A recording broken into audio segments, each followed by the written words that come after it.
আসসালামু আলাইকুম। রমজান মোবারক সবাইকে। সবাই কেমন আছেন? আশা করি সবাই ভালো আছেন, আমিও ভালো আছি। এটা আমার গতকালের ভিডিও ছিল, আমি গতকাল ছাড়তে পারিনি, আজকে ছাড়লাম।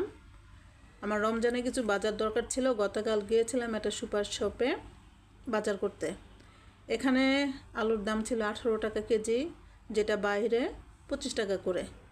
সুপার শপে বেশ অনেক জিনিসের উপরে দাম কম ছিল, এজন্য আমি গিয়েছিলাম রমজানের কিছু বাজার করতে।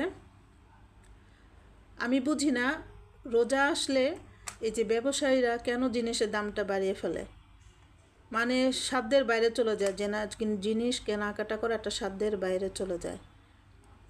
মানুষ কীভাবে বাঁচবে এরকম হলে? তো আমি অনেক কিছু কেনাকাটা করলাম, আপনাদের সাথে শেয়ার করলাম। আশা করি সবার কাছে ভিডিওটা ভালো লাগবে। ভালো লাগলে অবশ্যই একটা লাইক করে দিবেন। সবাই ভিডিওটা দেখেন, আশা করি ভালো লাগবে।